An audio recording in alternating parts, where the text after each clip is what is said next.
And welcome back. I'm John Galloway. That's Christopher Harrison. You almost got me there. But after an entire day of Jumpstart training, I have now learned I am John Galloway and you are Christopher Harrison. I'm Christopher Harrison. If you take nothing else away from today, you can hopefully remember that. Yes. Okay. Remember who we are. So we've made it through a huge day of information. We've taken a 1-week MVC certification course and crammed it into one day. Yep. Hit the highlights, hit the real core components of it. Yep. And so now in this session, what we're going to do is we're going to take a look forward. We're going to look at, you're going to be covering SignalR, and I'm going to be looking at Visual Studio 2013 and MVC 5, and the tooling for MVC and Visual Studio 2013. And then I'm going to we'll wrap up with kind of some where to go next, some additional resources, how to, if there were some things that weren't clear today, how to get more information. Yep, absolutely. So let's start off by taking a look at SignalR and what SignalR is going to do for us. So let's talk right away about the problems with HTTP. HTTP is a stateless protocol, which of course in a nutshell means that the user is going to send the request, the server is going to execute some code, it's going to send a response back to the user, we're going to disconnect, and we're going to forget who that user is. Now, this of course makes it very difficult if there's something that I need to send down to the client. So if maybe, and this will be the example that I'm using, if people are making comments on a session, and I want to make sure that those comments are live. So if I'm looking at a session screen and somebody submits a new comment, I want to be able to see that. That is where we need some form of two-way communication. I need to be able to send a signal from the server down to the client. Now, there's a couple of ways that we could do this in the past. One of the ways that we could do this is just make that HTTP connection persistent, but that is just flat not going to scale. So we need something different. We need a different protocol, and this is where WebSockets come into play. Now, you can, if you want, do WebSocket development. It works. It's there. You can absolutely do it. But the problem with doing WebSocket development is that it's sort of like doing normal socket development. And if you've never done that, it's all about serializing up and taking my request, sending it across the wire, waiting for a response to come back, reading it off the wire, and then acting upon the response that we got. What we want to be able to do is we want to be able to just simply, from the client, call a method on the server. From the server, call a method on the client. And that's exactly what SignalR is going to do for us. Now, SignalR wants to do WebSockets. That's where it's going to start. Unfortunately, depending on firewall issues, depending on browser issues or otherwise, WebSockets may not be available. And you'll notice that what SignalR will do is it will actually fall back all the way back down to long polling for us. And I'm actually going to go slightly out of order on my slides here. I really like this slide here because it sums it up perfectly. Is if we have to go back to polling, this is going to be it. Got any data? Got any data? Got any data? Got any? Exactly. Yeah, that's it. And needless to say, why is it that people say needless to say and say it anyway? Needless to say. Just needless to say. Next slide. Yes. Needless to say, this is obviously not going to aid in performance. It'd be much nicer if we could just simply say, hey, do you do real time? Have the server come back and say, sure, I can do that. Awesome, let's go. And everybody gets all excited and there was much rejoicing. Yay. All right, now let me go back to our little SignalR slide. So in a nutshell, this really is what it's all about. It's all about our client-server conversation, all using, if available, WebSocket or falling back and enabling that two-way communication. That is what it's all about. You know, and I love the way that you said it, and I think that really kind of sums it up when you say, if you assume that the client and the server are connected, then you can do remote procedure calls. The client in JavaScript, or whatever the client is, could even be C# code or whatever, can call a method on the server. And they're connected, so it's just saying server method go, and then the server can call directly through a proxy, Yep. SignalR handles that. The server can call a method on the client. The server can say, run some jQuery code, or the client in JavaScript code can say, why don't you go ahead and put something in the database, which is pretty slick. Yeah, it really is. It really is. So if we come in and take a look at some code here. Here is our hub. So SignalR is all about hubs. This is going to be the server, if you will, that my user's going to be able to connect up to. You'll notice that it's going to inherit from hub, which is going to really do two things for us. Number one is it's going to set up a handful of different properties that we're going to be using. More on that in just a couple of moments. The other very big thing that it's going to do is give us the ability to register all of those hubs. Now, as we're going to see, what the registration will actually do is this. Eventually, this send message method that we're seeing right here, we eventually want this to be callable from the client. Here's the thing. The client is not going to be able to just simply contact the server and say, I know you have a method there. I want to be able to call that. That's not going to work. It needs JavaScript. So what SignalR will do for us is generate the JavaScript file for us, so that way send message will become available to us inside of JavaScript. In addition, one of the other big things that SignalR will do for us is handle casing. In JavaScript, convention is camel casing, and they give you a perfect example of that down below that you'll notice we've got our lowercase a. In JavaScript, that's convention. So if this is truly going to be callable from JavaScript, that should be a lowercase s. But as we all know in .NET, convention is Pascal casing, which is exactly what we've got here, which is going to be our capital S for send message. SignalR will handle the case sensitivity. So in here, I can program like I normally would in .NET, so I can use my Pascal casing, and then over in JavaScript, I can program the way that I program in JavaScript by using my camel casing. The next part that I want you to notice down below is the method call that we are going to make. Now you'll notice that this is going to be a dynamic object. So I can just add on whatever method it is that I might want. SignalR is all about giving me the ability to send a message down to the client, and the way that I'm going to do that is by calling a method on the client. So add message here is going to be translated eventually into a method that's on the client. And that, again, is the big takeaway here, that I don't have to worry about stepping back, doing polling, or anything else like that. We talked about that. But more importantly, I don't have to worry about dealing with WebSockets. I make natural calls that I just simply call a method, I just simply call a method, and that is it.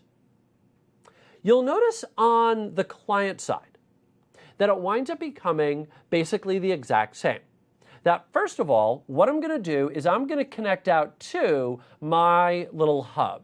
Now they have Chat Hub here, and that's all well and good, but there's nothing that's pre-built in about this. This is not a keyword. This is not anything special like that.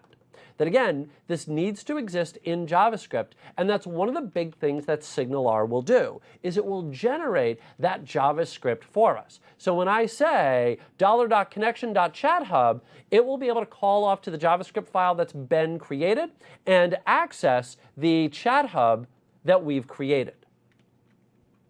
In addition, if you remember, back on the previous slide, what we're trying to do is we're trying to call a method on the client called addMessage. In order to call that method on the client, we need to register that method. And that is this little part right here. That you'll notice we're just simply going to say hub addMessage equals, and then we're going to point this at a function.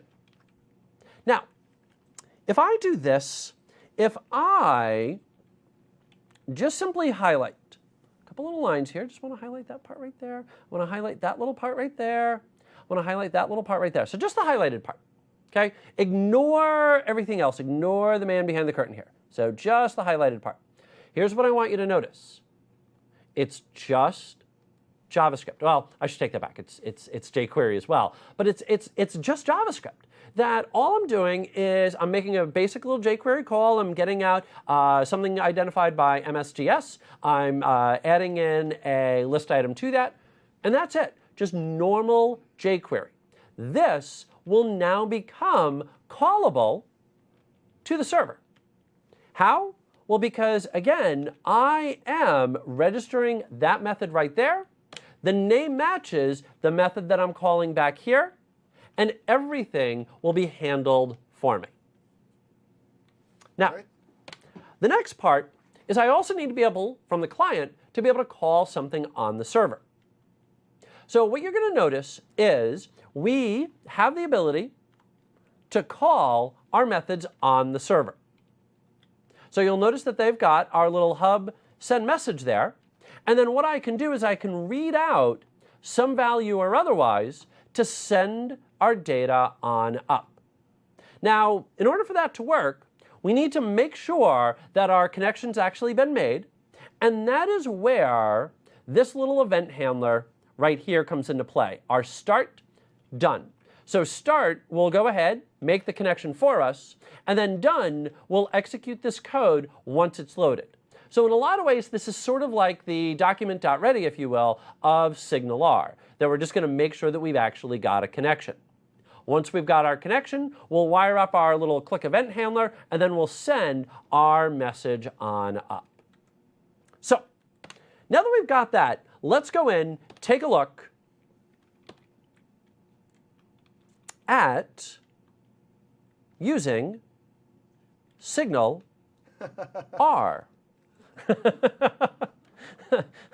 You love my stall tactic.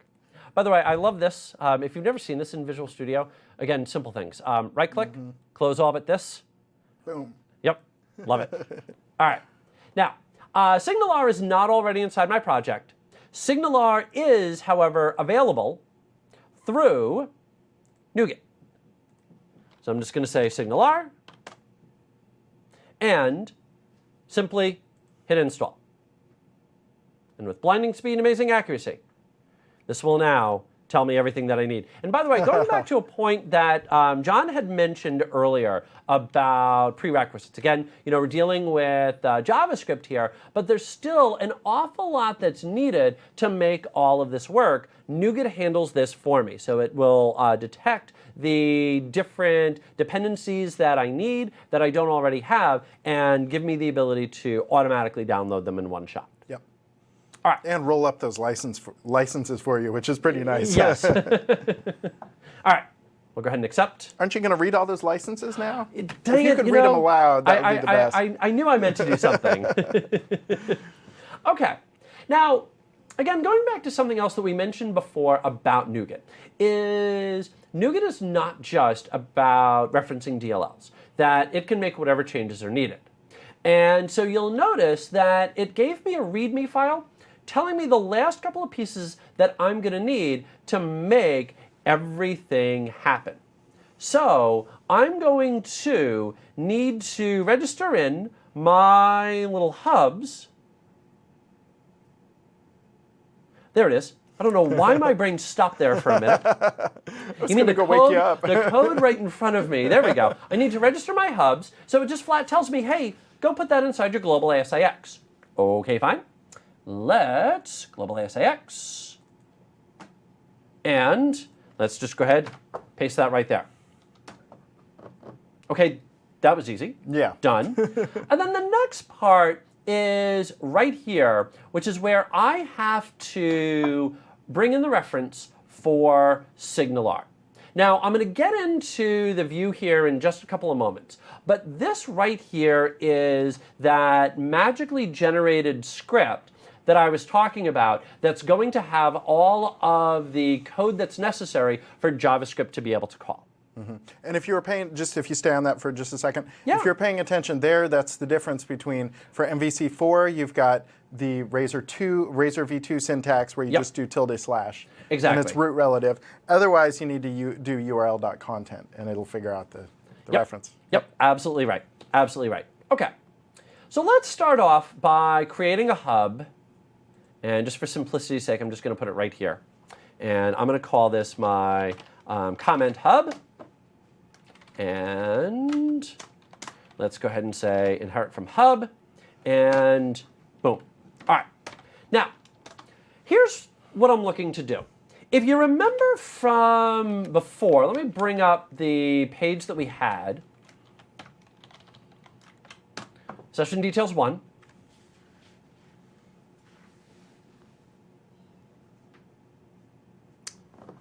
And the waiting is the hardest part. I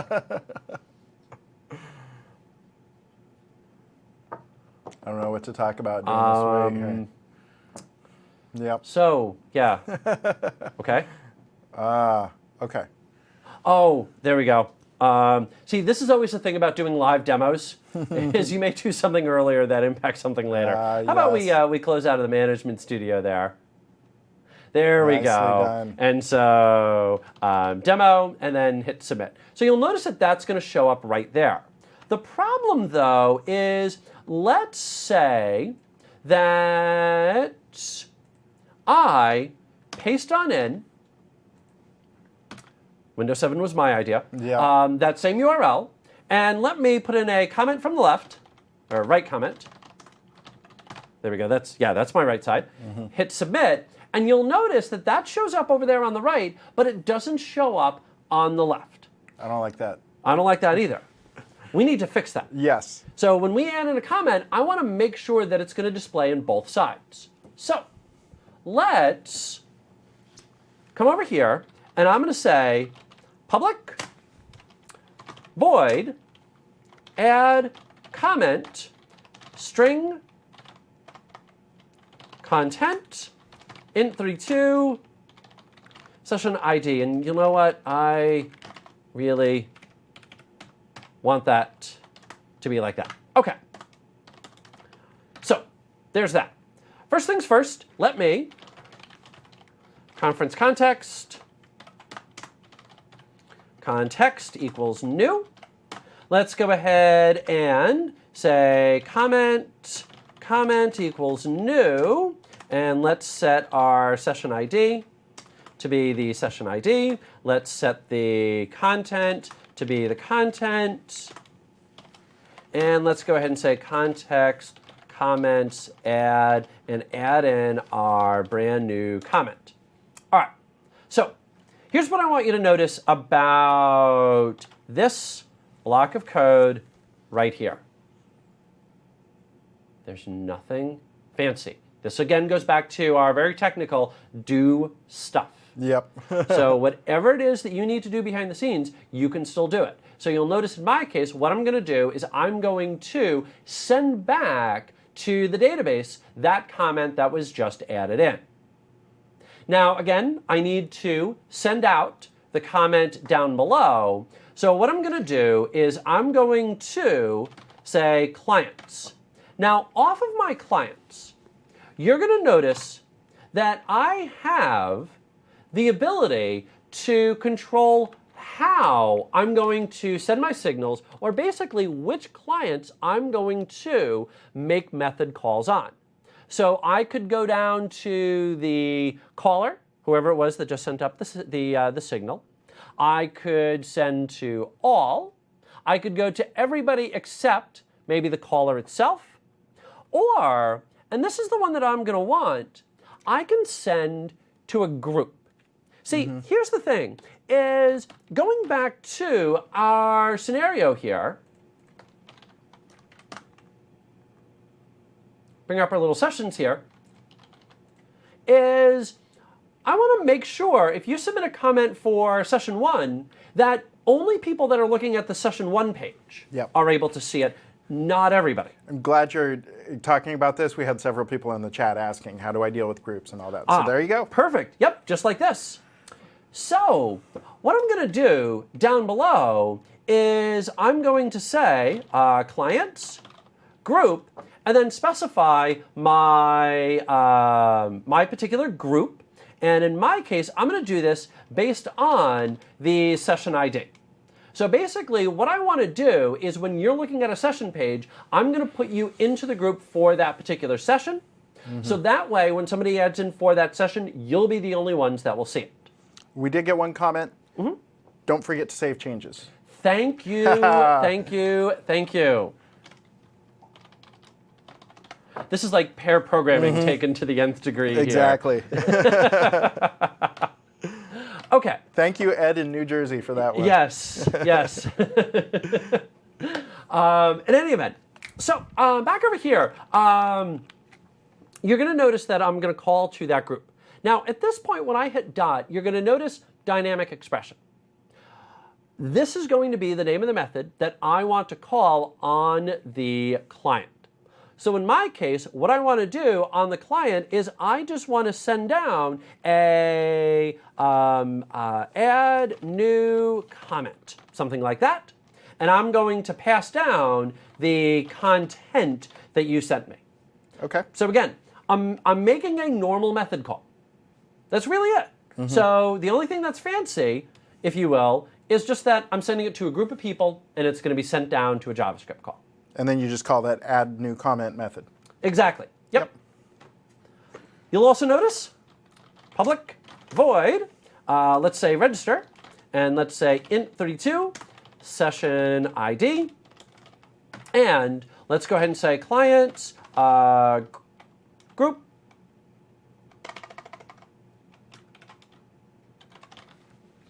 There we go. Sorry, groups. There we go. That's what I want. And then we'll go ahead and say add. So again, here's what I'm looking to do.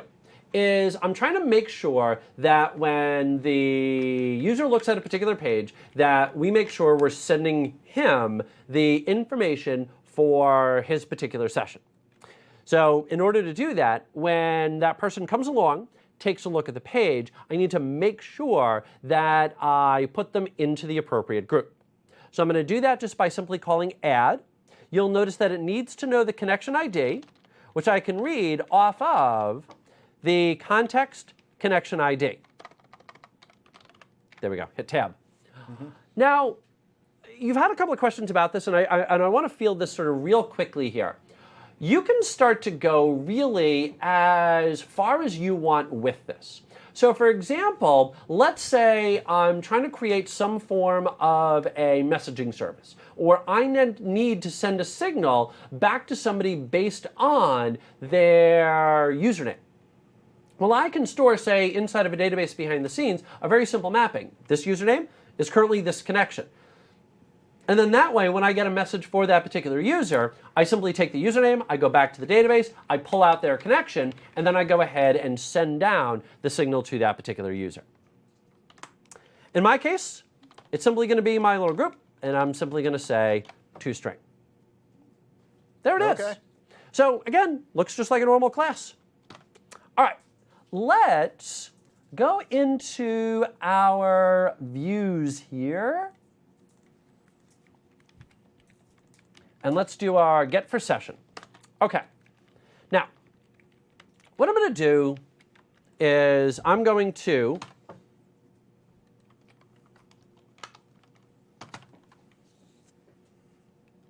Control-K, Control-C. Okay, fine. Be that way. Oh, I know. Because you had a comment. Yeah, that's what's causing my problem. There we go. Okay. So what I'm going to do is I'm going to get rid of what we had before on the whole here, but I am going to, at the very least, just keep this little spot right here. And let's go ahead and say ID equals comments list. And I'm now going to set up a real quick div down below. I'm going to say label for equals content, and let's go ahead and say content, and let's say input type equals text, ID equals content, and let's clear out my little value. And then let's go ahead and add in a button type equals button submit comment. Okay, so here's what I want you to notice is what I did here is no magic. Is I've got a little bit of MVC up top to go ahead and print out all of the current comments that we have. And then you'll notice that down below, it's nothing but HTML5. So I'm not using begin form, I'm not using an AJAX form, nothing like that. It's just simply HTML, nothing else. Yep. All right. So. Yeah, that's a really key point here. You could, in fact, this could be just HTML. It doesn't even need to be Razor there. Exactly. Right? Yeah. This could be 100% HTML and JavaScript. Okay. So let me first go into my scripts here, and let me drag and drop out the call for SignalR. And if you remember back to the README text, we need to make sure that we're getting our hubs. Otherwise, this isn't going to work. Yep. Now, let's go ahead, add in our little script. We'll say $paren function,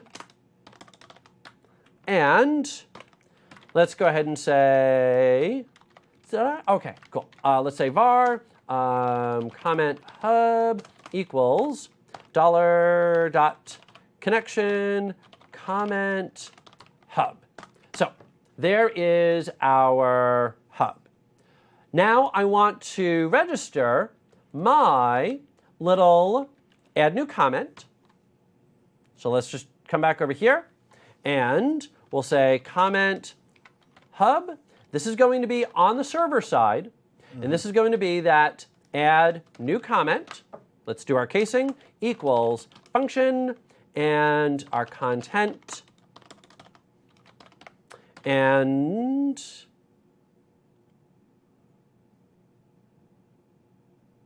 oh, I don't know why I have a parenthesis there. There we go. I was seeing squigglies and my brain just wasn't firing fast enough. So now let's just go ahead and say $pound comments list dot add, and let's say li plus, whoops, not add, it's going to be append,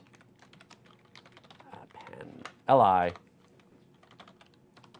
our content plus, and then let's close that out. Okay, so once again, normal JavaScript, that I'm just simply setting up a method. The only fancy thing is that this is now going to be callable from the server. Yep. On the flip side, I now want to set up our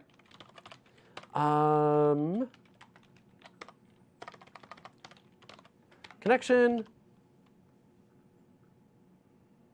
Why is my brain failing me? What are we doing? Starting the connection? Yes. Let me see. I'm not sure. Do you have it in? I would think it would say start. There we go. I was missing one little spot. Okay. There we go. Now back over here. Connection. Hub. There we go. There it is. Done. And there we go. Start. Done. And this is going to be our little function call. And there we go. Whew. It is getting late. Okay. Now, on our little start, I'm going to go ahead and go grab the button that I created. I probably give it an ID. ID equals submit. Submit. Click. Function. And you know, it's just one of those things. You open up a set of parentheses, you just automatically want to close them. And let's go ahead and say comment hub, and I want server, and this is going to be my add comment. There you go. hold on 1 second. Realizing right now I've got a mistake, and I'm glad I'm catching this now. Client, because I'm adding this on the client side, not on the server side. This is where I'm calling the server. This is on the client, callable by the server. Calling to the server, callable from the server. Yep. Okay, so, and let me make sure my name is right, and it is. It's add comment, and I need my model. I need a session ID. Now, as you're typing Yeah, this, please. let me talk just a second. This is moving pretty fast. So part of our goal with this end session is to show you some future, some upcoming stuff a little bit. So SignalR, I believe, is covered on the certification exam, but it's not in huge detail, right? Correct. It is in the course. Yep. So the what we're trying to do here is, don't worry if you're not keeping up, basically, is what I'm trying to say. He's doing some kind of advanced stuff. He's connecting a lot of clients together. They're using Group. He's coding the client and server up together, and he's doing it in just a few minutes. So if it's moving fast, don't worry. The point is, and I'll show some references for where you can learn more about this and look at some samples and all that. So don't worry if it's if it's moving fast. All right, back to you. Okay, back to me. And now I just want to make sure of one last thing on my controller, on my comment controller. Okay, good. It is inside of my view bag, and it is inside of my view bag. Okay, so I'm going to call add comment. Again, that's going to go up to the server. I'm going to pass in my session ID, and I'm going to, right there, grab the val. You have a red squiggle there. I do have a red squiggle. It's giving me a syntax error.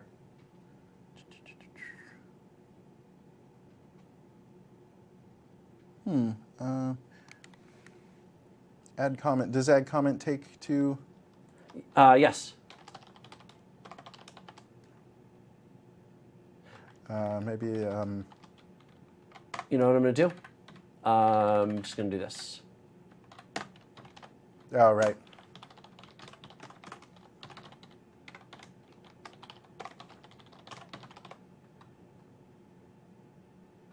Session ID and throw it down there. Great. Still giving me red squiggles. No, it's not. Yeah, it is. Oh. All right. Well, we're going to find out. I think it's going to be okay. Okay. I'm taking your word for it, man. All right. The other thing that I need to make sure that I do is I need to make sure server, hub, server, that I register. I believe that was what I called it. And this is going to be my session ID. All right. Let me just make sure. Did you start the hub? There. Did I start the hub? I did. Okay, good. Okay. Now, I give this a 70% chance. I'm giving it 87%.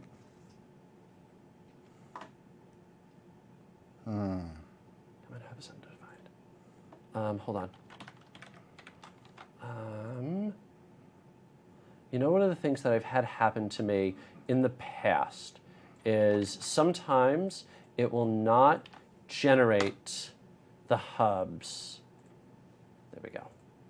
And now let's try that again. Somebody said put the quotes, the session ID in quotes. Oh, yeah, yep.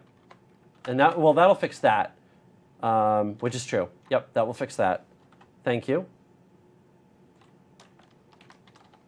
Yep, we had a few people. Thanks, Merrick and John and Nicholas.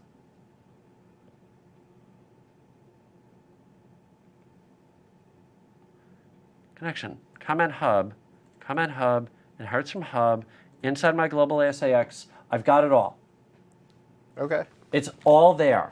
Did it work? Not yet. So we may want to, if this is difficult, we may want to switch back over to me, and I could take, I could go through some stuff, and you could take a look at that. Please do Want to try that. Okay. So let's switch over to, I want to do a few things. Can we switch to my desktop? You know, this is really my own fault. Because I had mentioned, and I said it out loud, you know, we haven't had a demo go completely sideways yet. Oh, I think I did pretty well. Okay, well, yeah, all right, fair enough. Yeah. Okay. So, first of all, I want to point out a few answers to questions. So we had questions, a lot of questions on how can I find out more about SignalR, where I can find some samples. So if you go to the ASP.NET site and you click on Learn and you click on SignalR, that'll bring you here. There's tons of information here. Fantastic information. Great.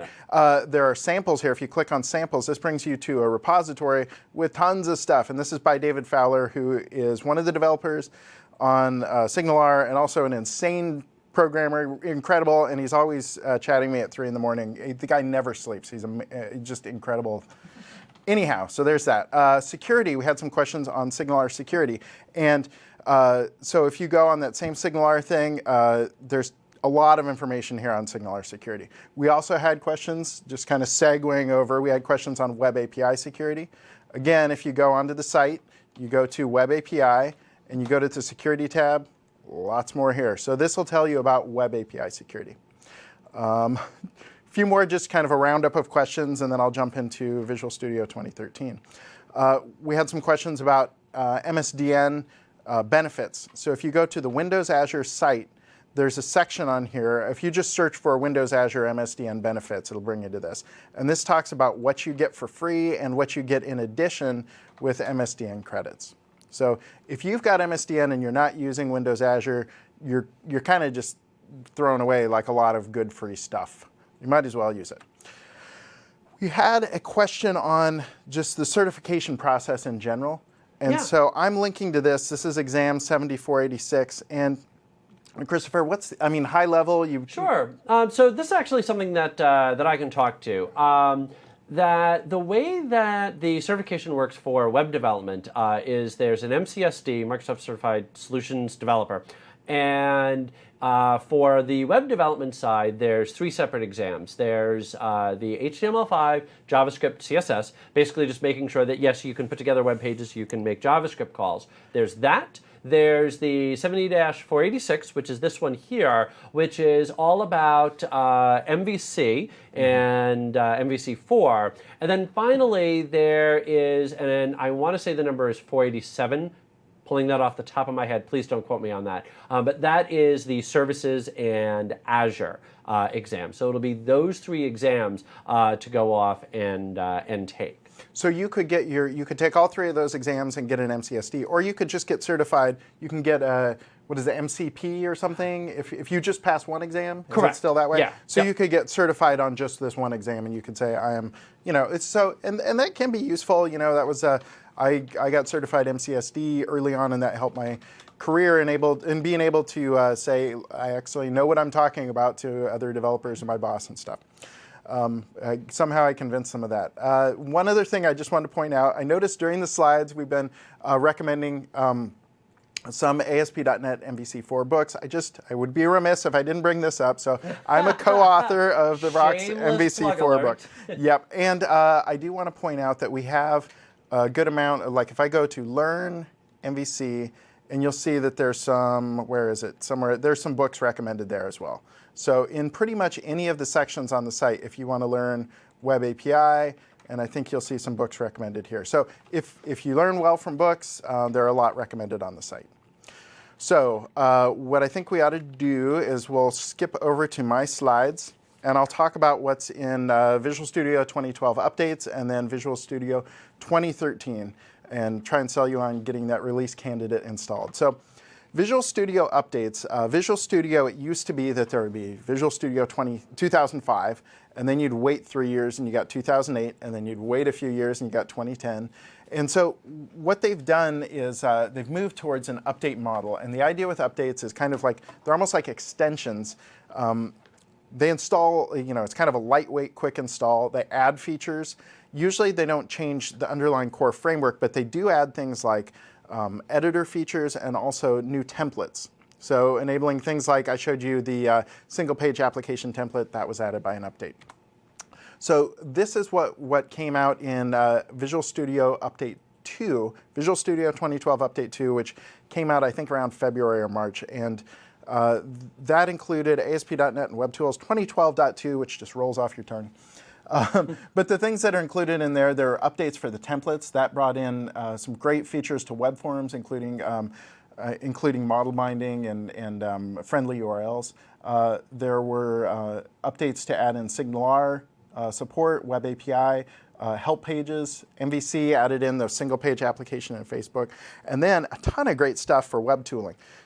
So tooling is something that nobody in the real world uses. Nobody uses that word, but at Microsoft, tooling means writing things inside of like Visual Studio to make it easier to write code. So they included Page Inspector, which is alive in the screen as you're editing. It updates the live view of the code, which is incredible. So you can go through and see what's happening as you do it. That's already available in Visual Studio 2012.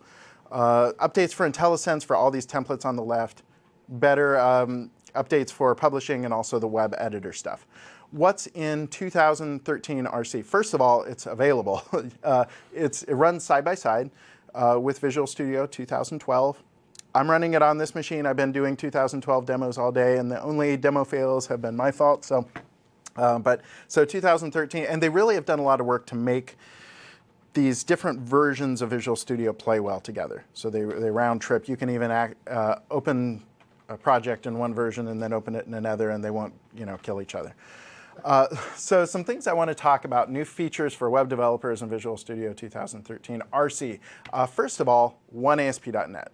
So we showed a slide about this earlier, and the idea is that ASP.NET, you've had web forms and MVC and Web API and SignalR and web page, all these different things, and they kind of play well together, but they're kind of separate. And we're really working to make it so that you don't have to make hard choices. You don't have to say, well, I have something that will mostly be an MVC application, but I might want to use web forms later, or I have mostly web forms, but I need the flexibility. So we are building it so that it's even easier now. You can say, I would like mostly MVC, but a little bit of this and that. You can click things off.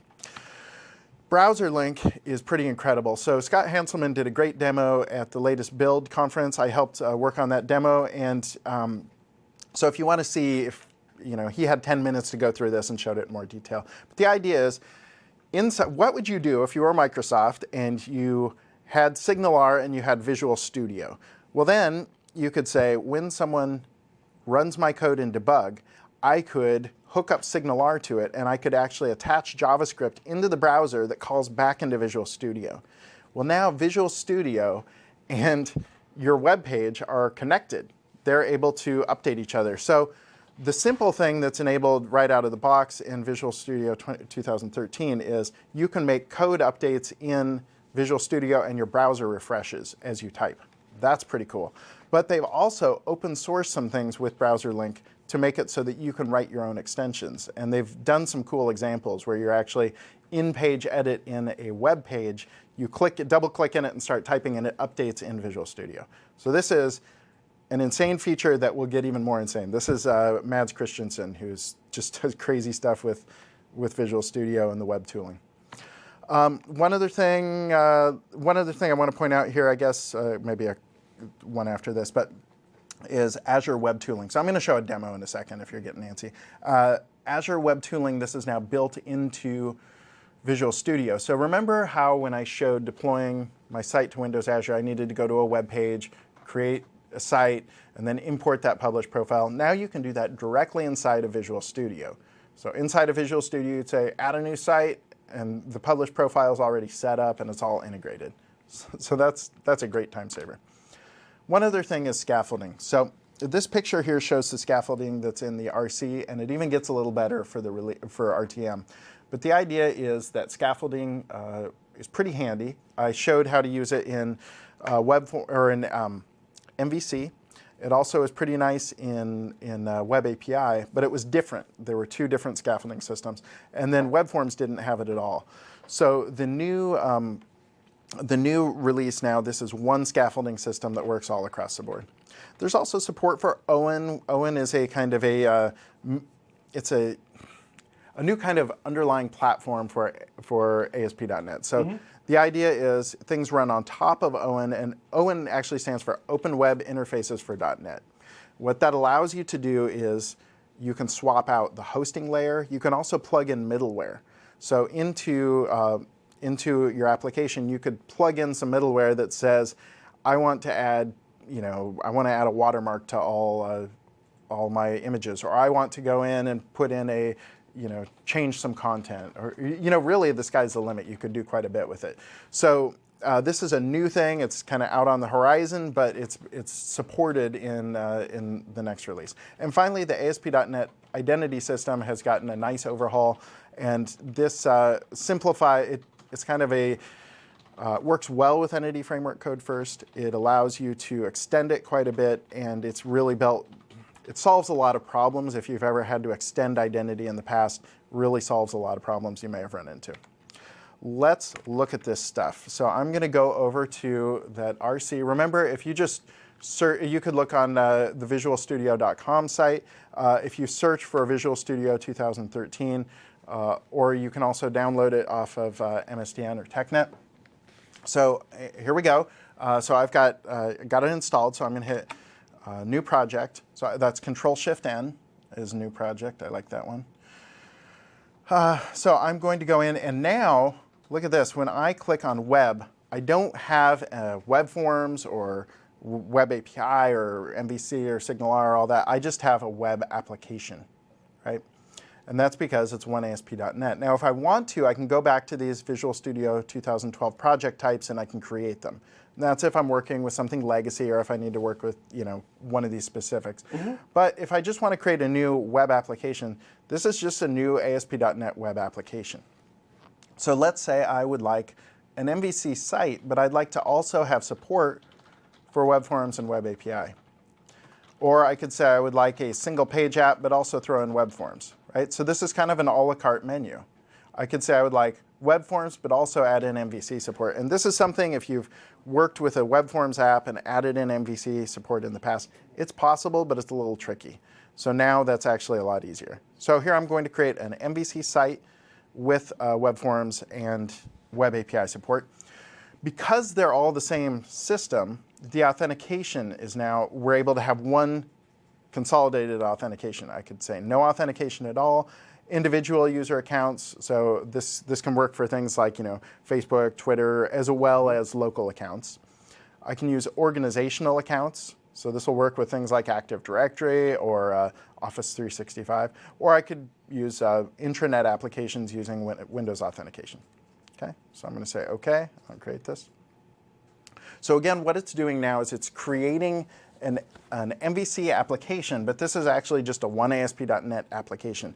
And this has, it's going to create my views and controllers and all that, but it also has included, if I look at my NuGet packages, there'll be a few, but it's got support for some things that will work well with Web Forms as well, right? So we even have somewhere in here is friendly URLs, which is support for that'll be in my NuGet packages, but that's good support for Web Forms. Okay, so I can show you quickly the idea of scaffolding, and this will change a little bit for the release. But if I say scaffold, add scaffold, so here into the application, I could create. What was that? I said that's cool. It is cool. It gets even better for the release. But the idea is I can go in and I could say I would actually like to add in an MVC5 view, but I could also add in Web API. So this gets more extended, and Web API, or excuse me, Web Forms didn't make it in for the release, but that'll be shipped as an update soon after. Guys, are we hard limit on time, or can we go a little bit over? Good. Excellent. Okay, so we're going to go a little bit over, because this is the fun part. Okay, so that's scaffolding. I'm going to run the application. Before I do, I'm going to say I would like to browse with more than one browser. So we've been using IE all day. We know that some people use other browsers, and you need your applications to support multiple browsers. So I'm going to say set 2 default browsers, and then I'm going to say browse. So this is going to spin up 2 different browsers. This spun up IE, and it spun up Chrome. All right, there we are. So there they are side by side. So now, this is a little bit difficult to see all of these all at once, but I'm going to try and fit them all, kind of.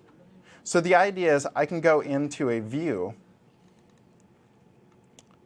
Let me shrink this up a little bit higher.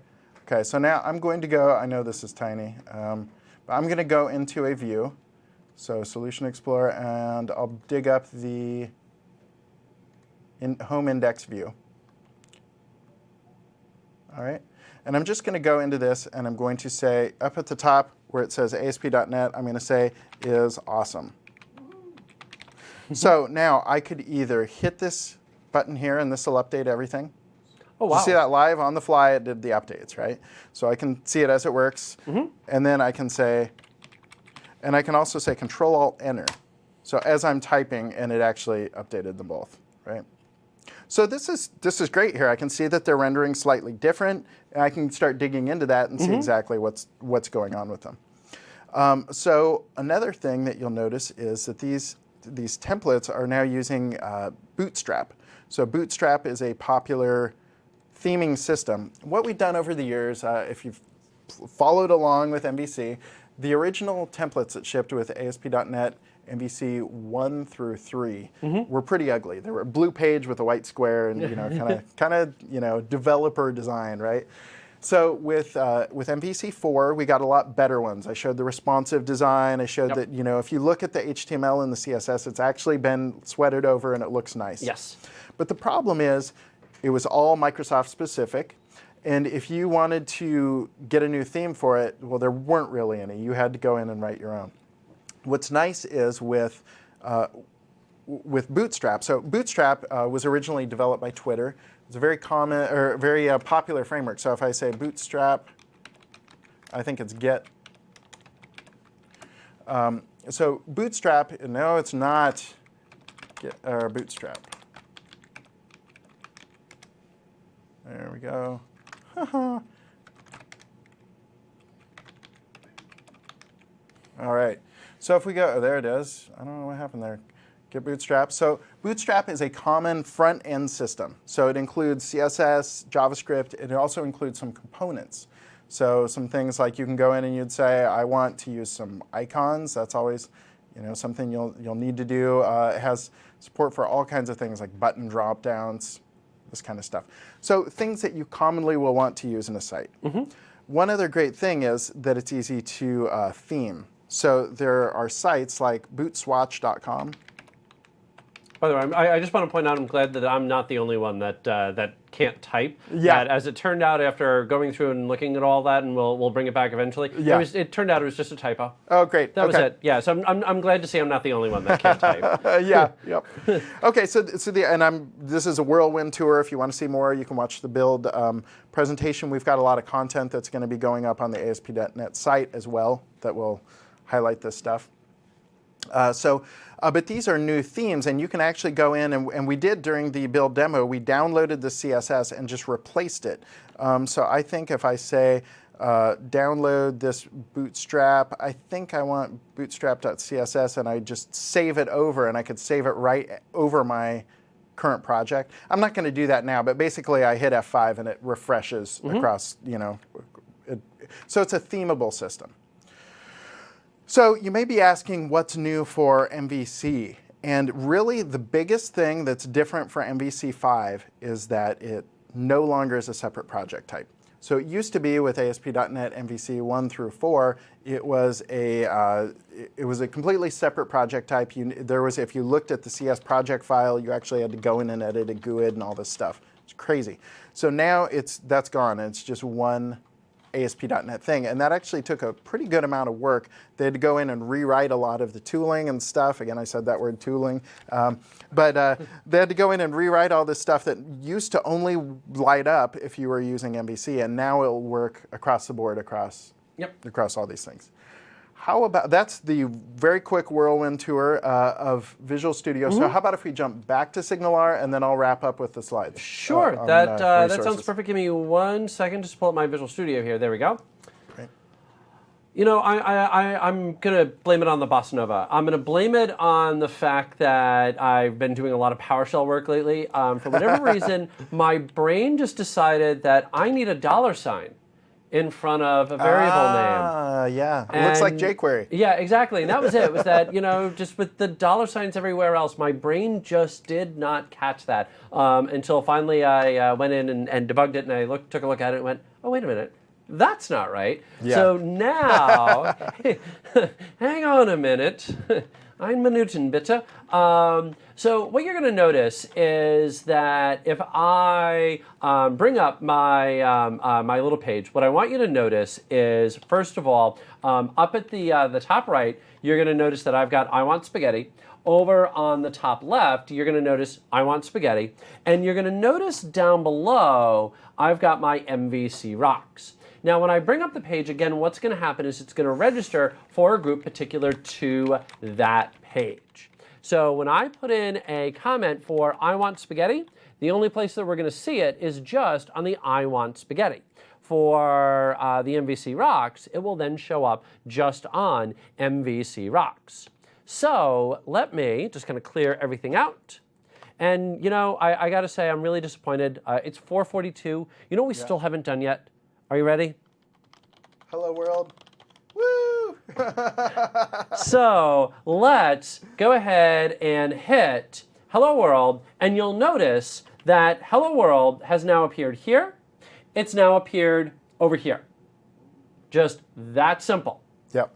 And you'll also notice down below that if I type in something for MVC rocks, yes, it does, and I hit submit comment, you'll notice that it will show up on this screen, but again, nowhere else. And if we go one step further, and let's just bring this over here, hit refresh, there we go. And I'd prefer it neat. You'll notice down at the bottom, I'd prefer it neat now shows up on both sides. And if I bring up the two I want spaghetti pages, you'll notice that it does not show up there. So there is our SignalR, and I just want to forgive me for maybe belaboring the point, but I know I kind of moved fast, and we obviously had the break before we came back and showed it all. But here is the end result here. Here's the whole thing that came together. That what we had is we have a register method that's on the server. We have an add comment method that's on the server. And we're able to call them just like we would normal JavaScript methods. You'll also notice that we created an add comment method. This add comment is callable from the server. So the server can now say, hey client, I want to execute that bit of JavaScript. And from the client, we can say, hey server, we want to execute that bit of code. And all that we have to do after setting up the hub is just simply make sure that our method names match. So you'll notice right here, we just have add comment, and again, you'll notice right here, we've got register. The last little thing that I want to highlight is A, and C. You'll notice in each one of these, that's going to be Pascal cased. You'll notice that if I come back over here to my JavaScript, that in my JavaScript, I'm making the Pascal cased calls across the board. It handles my casing for me. There is SignalR. All right. Are we back to me then? I believe we are back to you. Okay. So I have a few important announcements, and then I'll go or three actually important announcements, and then I'll go to the important announcement number one. Important announcement number one: if you're dropping off or whatever, make sure that you fill out the poll. So please do. Yes, there's a poll underneath the video. We would really, really, really appreciate it. It helps us know how to improve. It helps MVA know how worthwhile this is to you, etc. So please, please, please fill that out. Announcement number two is my V key does not work. And I don't know how I got through the day. I don't know if it just stopped, but that's awesome. So I was like trying to type something. I'm like, that's odd. So somehow it doesn't matter now, but that's awesome. Further proof you just don't need a V key. Exactly. The third is I must not paste much, huh? Yeah. So the third thing, if we go to my, so there, VS Web Essentials, we had this come across in the slides, in the chat several times. This is a great, it's essential. This is a really good thing to get. It's an extension. It's built by Mads Christensen, who also works on the web tooling that I already showed you, some of that amazingly crazy stuff that's in Visual Studio 2013. What they do is prototype things in Web Essentials. And some of the features that they add for Web Essentials will never make it into Visual Studio for whatever reason. There may be some kind of weird licensing thing or whatever. Some of them, they're just trying them out. So they, but there are all kinds of things for instance, TypeScript. TypeScript is a way to, so I don't know, maybe not TypeScript, looks like they removed that. Less and CSS are some examples. So all kinds of great features, and then some of those eventually make it into Visual Studio. By the way, somebody did ask on Visual Studio 2013 if they'll still be using the floppy icon for I sure save. hope so. I'm old. I don't know. How will I find out how to save my stuff anymore? Exactly. It's going to be confusing. All right. So we need to wrap up at some point. Yes, we do. So what we want to do is kind of come back down to, we covered a lot of material in the day. We actually sweated pretty hard about what can we fit into one day. Yep. And we want to leave you with some resources on where to go next. Yep. One question we had, you can think of this while I'm showing this, but we had sample code posted somewhere. I think we can probably put that up on SkyDrive, right? Yeah, we can find somewhere to put that. Our Twitter handles have been up on the screens all day long. I'm at Geek Trainer, all one word. I'm at John Galloway, all one word also. Yeah. So in fact, there we are. Yes, See? there we are. Yep. So perfect. And I have the spaghetti. Yes, the day is complete. That's beautiful. Yes, I regained train of thought. Okay, so back to the slides.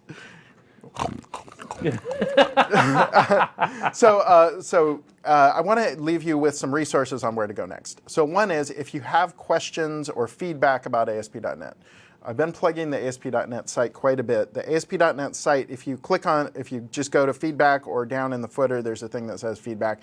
And there are places where you can ask for help, or you can say, I don't like this feature, or I want more information on this thing, add it to the site. We work hard to stay up on social media, make it easy for you to get a hold of us. So myself, Scott Hanselman, a few other people work pretty hard on this. So we've got Twitter at ASP.NET, we're on Facebook, we're on Google+. So we really try and get out there and get that content out to you. Let me see, WebCamps. WebCamps is something that I've been involved with over the years. I really enjoy doing it. We have in-person events where we travel all over the world. We also have local people putting them on. So I'm deep in the middle of creating new content for MVC5 and Visual Studio 2013. And it's kind of a similar sort of thing. It's one full day of training, and it's in person, coming to a city near you, hopefully. We also have a WebCamp training kit, and that has slides, samples, hands-on labs, all kinds of things to learn more. Windows Azure, I just want to leave you with one URL there. Go to windowsazure.com. There's a ton of information there. There really is just a huge amount. Make sure that you click on the .NET part, because Windows Azure also supports all kinds of things, Node, PHP, Python, all over the place, and virtual machines, all different kinds of operating systems. But when you go to the .NET area, there's a lot of information about ASP.NET and hosting on Azure. The ASP.NET site, as I've said several times, I'm really plugging this. We want to know if we're missing things, but we think we've got quite a lot of information here about what's new. So especially if you go to like the Learn tab, or the Learn tab especially, that'll help you kind of find what you need to know. All right, and one last little one, 20487, and if you, this will take just a second here. If you guys want to take my, now I've got the spaghetti here. But if you guys want to take my screen, the last little thing, again, being the certified trainer that I am, I'd be remiss if I didn't mention the fact that Microsoft does have some very solid courseware that's available. The 20486, probably 80% of the slides that you saw today were straight out of the 20486. Again, like John mentioned, we really struggled with, okay, well, what do we keep? What do we drop out? The 20486, 5 full days of MVC for goodness. So if you're really wanting to spend some time and really dig into it, that's fantastic. Again, just to close off the certification track, if you are looking for more information on an HTML5, JavaScript, CSS, the 20480. Again, a full 5 days on just HTML5, JavaScript, CSS3. And then finally, the 20487. So if you're looking for more on Windows Azure Web Services, there you go. And if you're looking to really invest a lot of time in training for either the certification or for your own personal knowledge, there's a handful of courses for you. Great. I think we're done. I do believe that we've done all the damage that we can do for one day. It's been quite a day, huh? Yeah, it certainly has been. So over the course of the day, we started out looking at the basic pattern of MVC. We looked at models, controllers, and views. Yep. We took it further with Ajax and JavaScript. Then we dug into what else? APIs. Web API. We deployed out to Azure. Yep. We added on SignalR, and we took a sneak peek at the future. That's a lot for 6 hours. That is. So thank you for spending your day with us. Absolutely. Once again, still Christopher Harrison. Still. Know this. Spaghetti. No. John Galloway. Thank you very much. Thank you guys so very much. And there's some spaghetti.